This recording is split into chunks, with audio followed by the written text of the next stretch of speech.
यह कहानी एक वफादार नौकर गोपाल की है जो अपने मालिक के प्रति निस्वार्थ भक्ति रखता है। हालांकि परिस्थितियां उसे एक कठिन परीक्षा में डाल देती हैं, जिससे उसे बहुत बड़ी सीख मिलती है। एक छोटे से गांव में सुरेश नाम का लड़का रहता था। बचपन में ही उसने अपने माता पिता को खो दिया।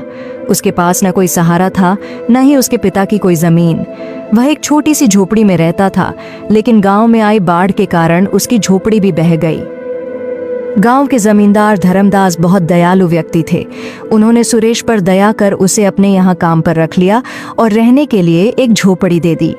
समय बीतता गया और सुरेश बड़ा हो गया। अब वह पूरी लगन से जमींदार के यहाँ काम करता था और जमींदार भी उस पर बहुत भरोसा करने लगे थे। एक दिन जमींदार ने सुरेश से कहा, बेटा, तुम अब शादी क्यों नहीं कर लेते? अब तुम्हारी शादी की उम्र हो गई है। तुम्हारी पत्नी आएगी तो तुम्हारे कई कामों में हाथ बौंटाएगी। मैं चाहता हूँ कि मेरे जीते जी तुम्हारी शादी हो जाती। क्या जाने कब भगवान का बुलावा आ जाए। सुरेश बोला, मालिक, ऐसा क्यों कह रहे हो? मेरे लिए आप ही सब कुछ हैं। आप जैसा उचित समझे मैं वही करूंगा। जमींदार बोले, मेरी नजर में तुम्हारे लिए एक बहुत अच्छी लड़की है। शादी के खर्च की चिंता मत करना, वह मेरी जिम्मेदारी होगी। सुरेश झिझकते हुए बोला, जो भी आपका निर्णय होगा वह मेरे भले के लिए ही होगा। आप मेरे पिता समान हैं। धर्मदास का बेटा विक्रम यह सब सुन लेता है और गुस्से में अपने पिता के पास आता है। पिताजी, ये आप क्या कर रहे हैं? सुरेश हमारा नौकर है और आप उसकी शादी का खर्च क्यों उठा रहे हैं?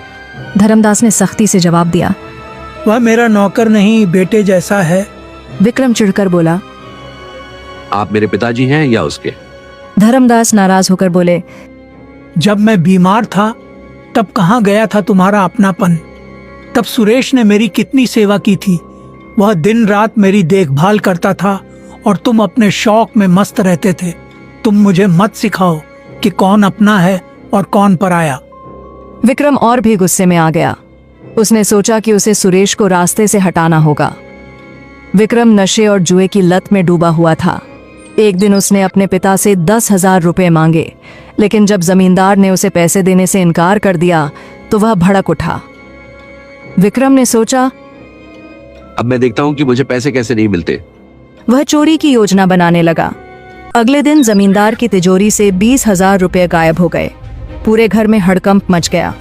विक्रम मौके का फायदा उठाकर बोला, पिताजी, चोर और कौन हो सकता है? सुरेश ही होगा। सुरेश हैरान रह गया। उसने सफाई दी, मालिक, मैं ऐसा नहीं कर सकता। आप पर मेरा पूरा जीवन समर्पित है। लेकिन विक्रम ने उसे झूठा ठहराते हुए उसके घर की तलाशी की मांग कर दी। जमींदार ने पहले विक्रम के कमरे की तलाशी ली, लेकिन वहां कुछ नहीं मिला। फिर सुरेश की झोपड़ी की तलाशी ली गई और वहां से पैसे मिल गए। सुरेश स्तब्ध रह गया। यह कैसे हो सकता है? यह किसी की साजिश है।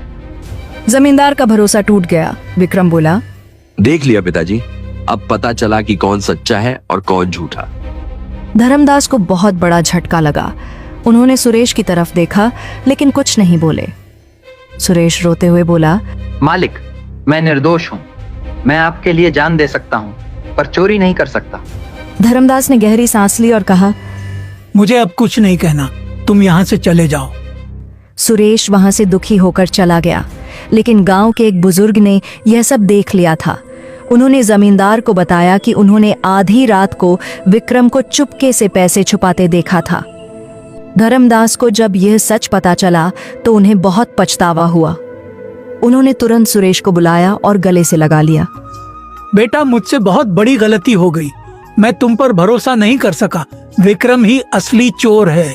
सुरेश की आंखों में आंसू थे, लेकिन उसने जमींदार से कहा, मालिक, आपको दोषी महसूस करने की जरूरत नहीं। आपके लिए तो मैं जान भी दे सकता हूँ। धर्मदास ने विक्रम को घर से निकाल दिया और उसे अपनी गलती सुधारने का आदेश दिया।